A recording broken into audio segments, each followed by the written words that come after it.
culte d'aujourd'hui, le thème d'enseignement était intitulé « Les temps sont sombres, la foi est attaquée de l'intérieur, l'Église est en danger, sonnons le réveil ».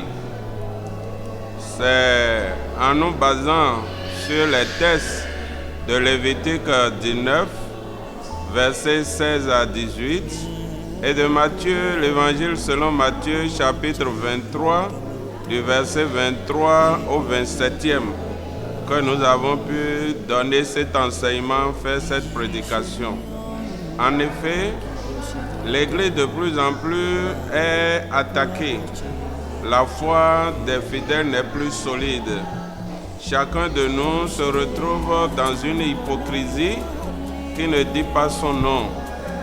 Nous avons abandonné les recommandations de Dieu, nous avons laissé les instructions de côté et chacun va comme pour paraître. Nous paraissons chrétiens, mais en fait, nos actes, nos pensées, nos manières de faire ne témoignent pas de ce que nous avons la chrétienté en nous. Et l'évangile selon Matthieu va dire que nous sommes comme des sépulcres branchés du dehors, mais à l'intérieur, il n'y a que de pourriture. Et ce diagnostic est grave lorsqu'on sait que celui qui va à Christ va pour être renouvelé, pour être né de nouveau, pour abandonner le monde et les comportements du monde. Mais ces comportements naguère abandonnés par la plupart des chrétiens reviennent au galop. Et vous voyez des chrétiens qui aujourd'hui doutent de ce que Jésus-Christ peut leur faire. La foi est donc en train de faiblir. Si nous prenons une église comme l'église du christianisme céleste, c'est l'église de la foi agissante. Une église vive où tout le monde reconnaît que Dieu agit, Dieu guérit, Dieu donne tout ce dont on a besoin. Mais les chrétiens d'aujourd'hui dans cette église se livrent à des pratiques qui n'encouragent pas les autres à rejoindre l'église. Des pratiques qui font que les gens doutent de ce que est-ce que nous sommes vraiment en Christ. La jalousie, la haine et tout ce qui va avec. L'église des apparences, c'est l'église que nous avons aujourd'hui. L'évangile selon Matthieu va nous rappeler que s'il est vrai que nous allons à l'église et que tous les pasteurs parlent beaucoup plus argent, il faut donner argent, il faut apporter des offrandes pour que vous soyez bénis. C'est le message qui passe le plus dans l'église aujourd'hui. Mais l'essentiel de ce que la loi nous recommande, ce n'est pas cela. L'essentiel, c'est la justice, la miséricorde et la fidélité à Dieu. Lorsque vous êtes dans une église d'injustice, lorsque vous êtes dans une église où il n'y a pas la miséricorde, où il n'y a pas la fidélité, vous êtes déjà en dehors du chemin tracé par Christ, de ce que Dieu a voulu. Et en nous écartant de ce que Dieu a voulu, l'église va sombrer. Vous ne pouvez pas appliquer les règles d'une autre congrégation ou d'une autre association à la foi chrétienne. La foi chrétienne, c'est les règles. Ce n'est pas l'habit, moi-même je vais au culte les dimanches, je suis là, je cherche la grande place, je m'assieds là et puis c'est tout. Non. La foi chrétienne, c'est à travers ce que nous faisons. C'est à travers ce que nous disons. C'est à travers l'appréciation que les autres ont de nous. Si on ne nous apprécie pas, si ce que nous faisons ne peut pas permettre que les membres de nos familles viennent nous suivre pour aller connaître Christ, si les gens de notre quartier ne peuvent pas témoigner que, attention, celui-là c'est vraiment un chrétien, on compte sur lui, alors nous allons faire basculer la foi et ça va faire que l'Église va perdre de sa renommée. C'est sur cela que l'enseignement a été donné et pour sonner le réveil, nous demandons à tous, nous n'allons pas dire je ne suis pas pasteur, moi je ne suis pas ancien de l'Église, je ne suis pas ancienne, non. Dieu peut utiliser quiconque pour redonner vie à l'Église. Dieu a utilisé le petit David qui a fait de grandes choses. Dieu a utilisé la Vierge Marie, qui n'était aux yeux des hommes qu'une petite fille. Mais ce n'est pas cette petite fille que le Seigneur, le Sauveur, va naître et qui va aujourd'hui changer le monde. Dieu a utilisé Esther, c'était une femme. Elle était orpheline depuis sa naissance. Mais Dieu va l'utiliser pour sauver son peuple. Donc tous, autant que nous sommes, nous devons laisser entrer en nous la puissance de Dieu qui va se révéler à travers les grandes choses que nous allons faire. Surtout concernant l'église du Christ céleste qui vient de fêter ses 75 ans. C'est vrai, ce n'est pas beaucoup, mais ce n'est pas aussi peu. L'église a besoin d'être soignée. Nous avons besoin que par l'église du Christ céleste, nous puissions révéler le Bénin comme on le dit maintenant. Partout on parle de cette église, on parle de l'Afrique, on parle du Bénin, de la République du Bénin, lieu de naissance de l'église du christianisme céleste. Nous, Béninois en particulier, nous devons tout faire pour soigner l'image de cette église, revenir aux bonnes pratiques, ne pas être des chrétiens d'apparence. Les chrétiens de dimanche, on va à la messe, on danse, on fait les actions de grâce et puis on rentre et on laisse de côté l'enseignement, on laisse de côté ce que Dieu veut. Vous ne pouvez pas être dans une église, vous parlez de Christ et vous laissez tout ce qui est amour du prochain de côté. Vous êtes dans la haine, vous êtes dans la calomnie, la jalousie, les médisances. Vous laissez aller à l'adultère et à d'autres choses. Aujourd'hui, c'est l'église entière. Ce n'est pas que dans l'église du Christ céleste, c'est tout ce qui est église qui développe des comportements pervers.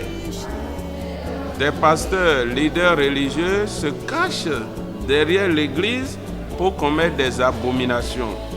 C'est de l'intérieur que l'église a commencé par pourrir, par avoir ses faiblesses. Et nous devons nous sentir interpellés, chacun à son niveau, pour ne pas être des leaders incapables, des chiens muets. Le chien est fait pour garder la maison. Mais quand le chien devient muet, qu'il ne peut pas aboyer, vous voyez qu'il ne sert plus à rien. Le Seigneur va nous dire que si les hommes sont comme le sel de la terre, lorsque le sel perd sa saveur, il ne va servir à rien qu'à être foulé aux pieds.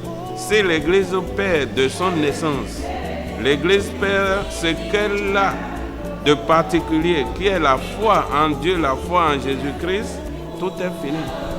Les gens n'auront plus intérêt à aller à Christ.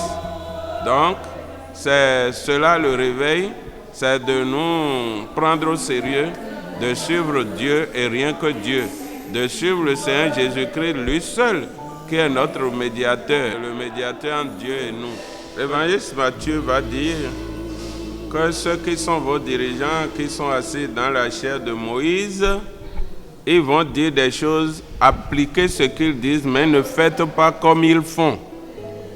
C'est-à-dire, vous écoutez l'enseignement, vous suivez l'enseignement, vous ne suivez pas les hommes. C'est cela l'enseignement qui est donné. Mais le fondateur de l'église du Christ céleste va dire, je ne voudrais pas que ce soit comme cela. Je voudrais que ce que vous enseignez, vous soyez les premiers à l'appliquer. S'il est facile de demander aux fidèles de faire selon ce qu'on dit et de ne pas imiter le leader, c'est un faux discours. Ce que nous faisons, c'est ça qui est l'enseignement même. Ce n'est pas ce que nous disons. La preuve, tout le monde ne viendra pas à l'église nous écouter, mais tout le monde nous verra dans le quartier où nous habitons. Tout le monde nous verra dans notre famille. Beaucoup vont nous connaître dans la commune d'où nous sommes ressortissants et vont apprécier par rapport à ce que nous faisons quand nous sommes au milieu de la société. Tout le monde ne viendra pas. Donc on dit ce que nous faisons, ça crie fort plus que ce que nous disons. Le comportement va plus loin. Donc nous revenons à ce que nous félicitons ceux-là qui continuent de croire en leur Dieu, qui disent je ne vais pas pour quelqu'un, moi je vais pour servir mon Dieu, quel que soit ce que le pasteur fait, quel que soit ce que la maman de la paroisse fait, quel que soit ce que les devanciers font, moi je vais à mon Christ, je vais pour servir mon Christ. Je les félicite. Ouais, c'est d'ailleurs ce groupe-là qui fait que l'Église vit encore. Parce qu'il y a beaucoup de frustration, des taquineries par-ci par-là, des mauvais comportements, des trahisons par-ci par-là. Il y en a beaucoup. Mais les gens continuent de s'efforcer et je les remercie. Mais nous devons travailler, nous-mêmes qui sommes au devant dans les congrégations, nous devons travailler à nous améliorer, à être parfaits comme Christ est parfait, à aimer comme Christ nous a aimés et à suivre la voie sans aller ni à gauche ni à droite, sans suivre d'autres dieux, sans faire un mélange. Dieu n'accepte pas de mélange. Ou vous êtes avec lui, vous êtes dehors. Et si nous sommes avec lui, nous devons être vraiment avec lui. C'est à cela qu'on nous invite. Donc, l'Église est en danger et il faudrait que ceux qui représentent l'Église soient prêts à lutter. Lutter, ce n'est pas avec des âmes charnelles, mais c'est se débarrasser de nos mauvais comportements, c'est de nettoyer ce qui est sale pour que l'Église reprenne sa vraie place. Parce que aujourd'hui, quand vous entendez tout ce qui se passe, on m'a pris de l'argent par-ci, on a violé par-là, on est allé voler à tel endroit, et vous recherchez, vous retrouvez des soi-disant chrétiens. Ça ne peut pas grandir l'Église. Alors, par la grâce de Dieu, ça va réussir. Nous allons réussir à faire le combat, à avoir la victoire, et je suis sûr que l'Église de demain sera meilleure. Je félicite tous les fidèles et surtout par ces temps de pluie et d'inondation. Je sais que beaucoup de paroisses dans la commune de Dangbo sont inondées. De ma responsabilité de responsable communal, j'invite chacun et tous à surtout s'occuper des enfants, des femmes enceintes, à veiller à ce que tout le monde utilise de moustiquaires. Et pour traverser les cours d'eau, qu'on attende le bon moment. En ce qui concerne les paroisses inondées, ce n'est que pour un temps. Tous ensemble, nous allons nous acharner à faire les nettoyages, les reconstructions pour que les fidèles prient dans de bonnes conditions. Je leur demande de continuer par prier, quelles que soient les difficultés, c'est saisonnier, ça va passer.